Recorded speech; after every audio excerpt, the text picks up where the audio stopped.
इस समय सरसों के तेल के दाम ऐतिहासिक ऊंचाई पर हैं। बाजार में 1 लीटर तेल के दाम 175 रुपये लीटर हैं। वहीं शुद्ध कच्ची घनी तेल के दाम तो 200 रुपये लीटर तक पहुंच गए हैं। इसी वजह से खेतों में होने वाली सरसों के दाम भी बढ़े हैं। भारत सरकार के उपभोक्ता मामलों के विभाग के मुताबिक अप्रैल 2020 में भारत में 1 किलो सरसों के तेल की औसतन कीमत 117.95 रुपये थी। वहीं नवंबर 2020 में यही दाम 132.66 रुपये तक पहुंच गए थे। उपभोक्ता मामलों के मंत्रालयों के मुताबिक मई 2020 में भारत में सरसों के तेल की औसतन कीमत 163.5 रुपये प्रति किलो हो गई थी। भारत सरकार के आंकड़ों के मुताबिक पिछले 1 साल में खाद्य तेलों के दामों में 55% तक की बढ़ोतरी हुई है। बाजार पर नज़र रखने वाले विश्लेषकों के मुताबिक दामों में इस बढ़ोतरी के कारण सिर्फ घरेलू नहीं बल्कि अंतर्राष्ट्रीय बाजार का भी कीमतों पर असर हो रहा है। घनश्याम खंडेलवाल पिछले 45 सालों से सरसों के तेल का कारोबार कर रहे हैं। घनश्याम खंडेलवाल का मानना है कि सरसों के दाम बढ़ने के पीछे कहीं न कहीं सरकार की मंशा भी है।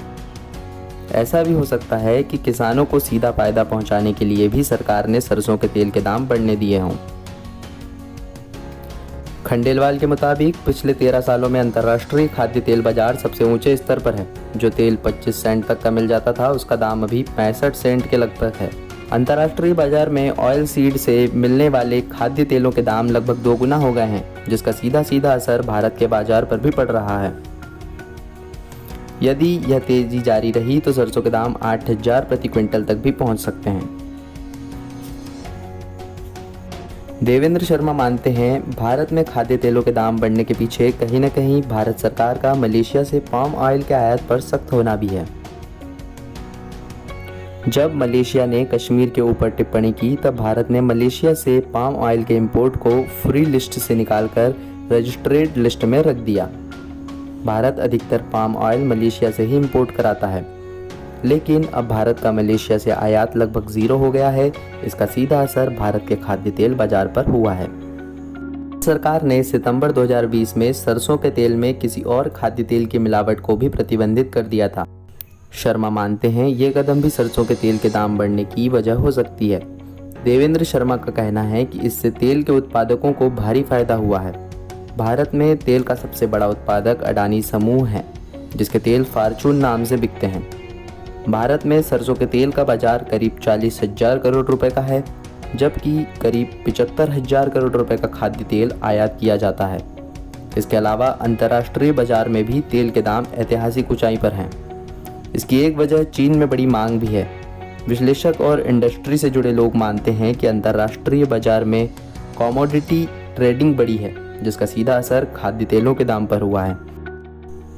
The Central Organisation of Oil Industry and Trade यानी COOIT के मुताबिक भारत में इस साल सरसों का रिकॉर्ड उत्पादन हुआ है। भारत में रबी मौसम के दौरान 90 लाख टन सरसों का उत्पादन हुआ, जो पिछले साल के मुकाबले 19.33% अधिक है। 2019-20 में भारत में 75 लाख टन सरसों का उत्पादन हुआ था, लेकिन ये बम्पर उत्पादन भी भारत की ज़रूरतों को पूरा करने में नाकाफ़ी है। सरकारी आंकड़ों के अनुसार एक सामान्य भारतीय परिवार साल भर में औसतन 20 से 25 लीटर खाद्य तेल की खपत करता है। हर साल औसतन 2 से 3% की वृद्धि होती है, लेकिन कोविड महामारी के दौरान खाद्य तेलों की खपत कम हुई है। कृषि विशेषज्ञ प्रोफेसर सुधीर पवार कहते हैं, भारत में सरसों का उत्पादन भी भरपूर हुआ है और बाजार में कहीं न कहीं डिमांड भी बहुत अधिक नहीं है।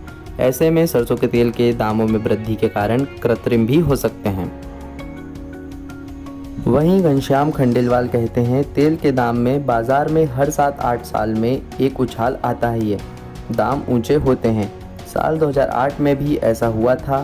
तेल बहुत तेज हुआ था, लेकिन फिर 2009-10 में मंदा हुआ था। अभी तेल के दाम अब तक के सर्वोच्च स्तर पर हैं। ऐसे में लगता है कि अब और दाम नहीं बढ़ेंगे। सरकार और बाजार दोनों ही अलर्ट हैं। खाद्य तेल के दाम बढ़ने का असर आम लोगों के बजट पर होता है। खपत का कम होना इस बात का संकेत भी है। बहुत से लोग अपनी ज़रूरत के हिसाब से खाद्य तेल नहीं खरीद पा रहे हैं।